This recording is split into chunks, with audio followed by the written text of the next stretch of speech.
Didn't see you there. The name's Sherlock Hummus, private investigator. I've been working on this case for a while. Oh, that's my partner, Mr. Fluffles. Say hi, Mr. Fluffles. Mr. Fluffles is dumb. He doesn't help me at all, but I'm the best private investigator. The case I'm working on is this. Who is the Word? Right? In John chapter 1, we read, and the author John, he starts talking about this guy called the Word, right? And he says, in the beginning, the Word was with God, and the Word was God. But he doesn't tell us who the Word is. So I'm trying to figure out who is the Word. This has been a hard case, the hardest one of my career. We know he talks about him being the creator, okay? So we got that. You see my arrow points to that. He also says he's the light of mankind and that he came to his own and that he's life.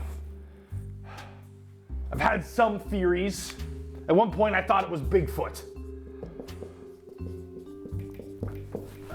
But that was dumb. Bigfoot wouldn't be in the Bible. Why would Bigfoot be in the Bible? And then I thought maybe it's an angel, right? It could be some sort of angel, but that was dumb. Haven't been able to crack this case. Mr. Fluffles has been no help. I think that it's unsolvable.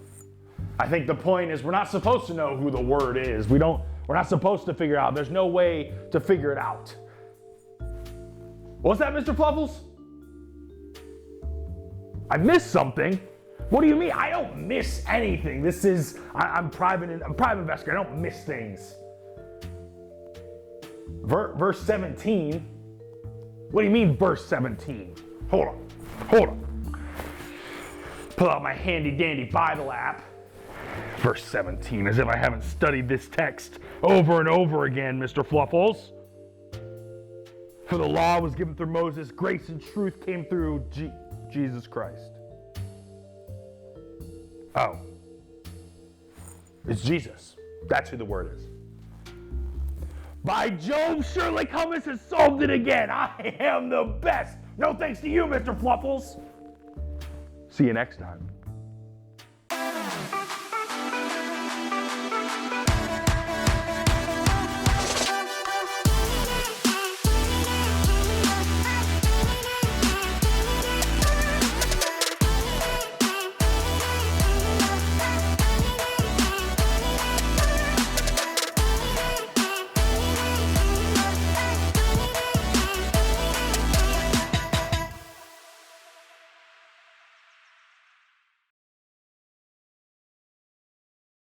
What's up, students? Welcome back to Life Groups as we are continuing our series through the Gospel of John called Believe.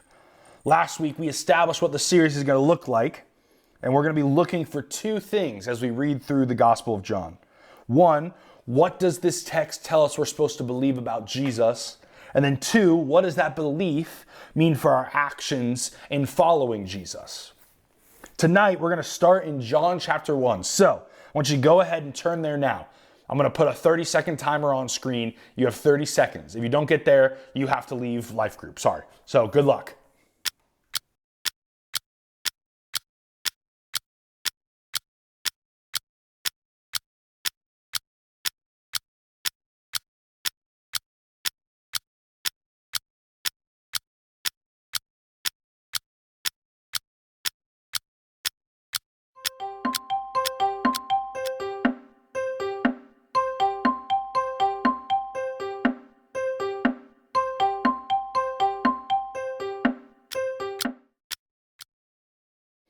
All right, I hope you're there.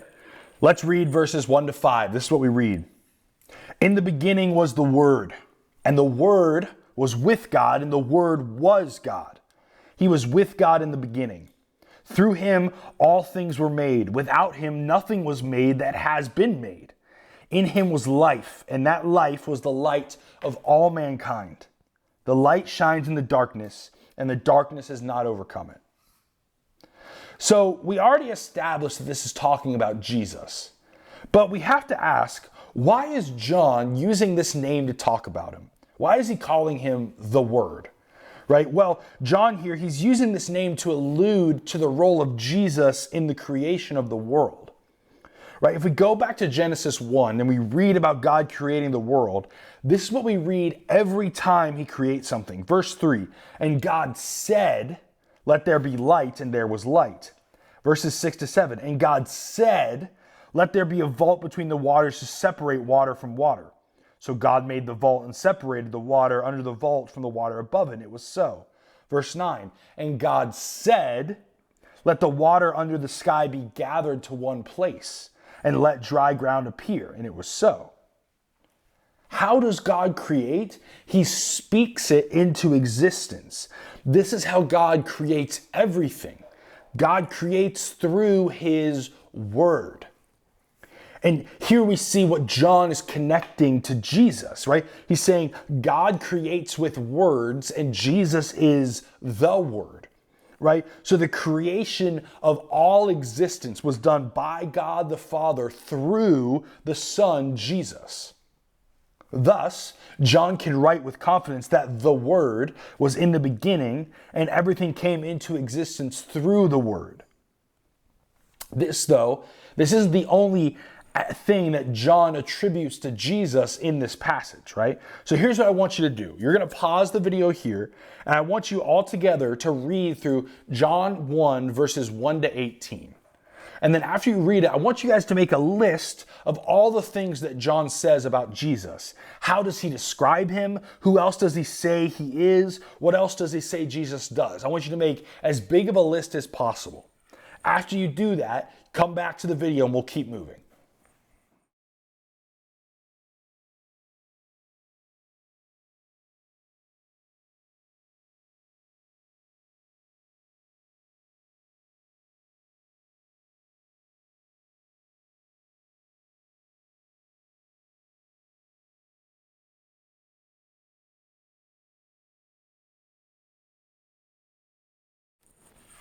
All right, there's a lot here, so I'm sure you guys were able to find some good stuff.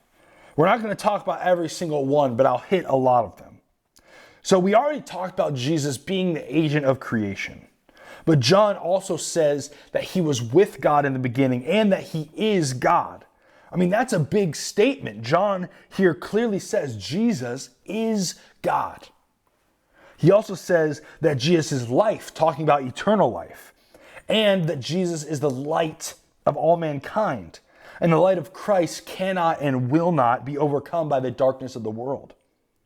He also says that Jesus is the one who makes people children of God. That Jesus, he took on flesh to dwell among us. That Jesus, he proclaims glory. That he proclaims the glory of his identity as the Son of God. John also says Jesus brings grace, and that in Jesus, the invisible God is made visible. Whew. I mean, those are some lofty titles. I think if we wanted to summarize all of that simply, we can say this. Jesus is the almighty creator, the all-powerful Son of God. Jesus is the almighty creator, the all-powerful Son of God. This is who Jesus is. This is who we are meant to believe and know that Jesus is. Now, what does that mean for our lives? Well, it means a lot of things. But the word that I want you guys to focus on tonight is this: authority.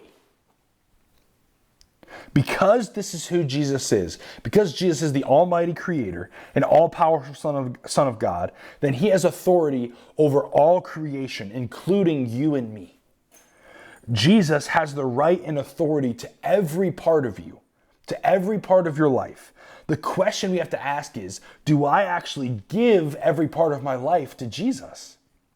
You know, sometimes I think we look at our lives like a gift card given to Jesus, right? You've all had gift cards before, and they're a great gift to get. I love getting gift cards, right?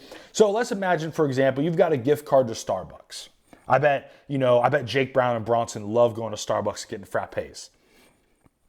A gift card is free money, right? You can go and you can spend the money to be spent for whatever you want to get. But there are limits to gift cards. You can spend as all the money and get whatever you want to get as long as it is at the specific spot for the gift card and in the specific value of the card. I could take a Starbucks gift card to Starbucks and get whatever I want at Starbucks as long as I don't spend more than $10 if it's a $10 gift card, right? But if I walked into McDonald's to buy some food and I laid down a Starbucks gift card, they're probably just going to look at me super weird, right? Gift cards, they have limitations. See, we try to do the same thing with Jesus. We want to give him a gift card to our life. We say, Jesus, I want to follow you. So here, you can have access to some of my time in the morning. You can have access to my Sundays and how I act with my parents. That's it though. That's how your gift card works. That's all your gift card is good for, Jesus. You can't touch my sports or my relationship or my priorities or my dreams. Those are mine. You touch whatever your gift card can have, but that's it. But if Jesus really is who John says he is, if Jesus really is the almighty and all-powerful Son of God, then he has the authority to have it all. We can't believe that Jesus is the Son of God, that he is our creator and our God, and then also say that he has no right to certain areas of our life. To believe in Jesus as the mighty Son of God must result in the action of submitting all things to him, giving everything to him. Now that is definitely easier said than done, and it is something that we do over the course of our entire lives. But it has to start with being willing to actually give it over to Jesus, not trying to give him a gift card, but giving him the whole dang bank account. This is what your discussion tonight is going to focus on. What does it look like to actually give over everything to Jesus? And I encourage you to ask your leaders about this too, because they're learning how to do this each and every day as well. That's all I've got for you guys tonight. I love you all, and I'll see you next week.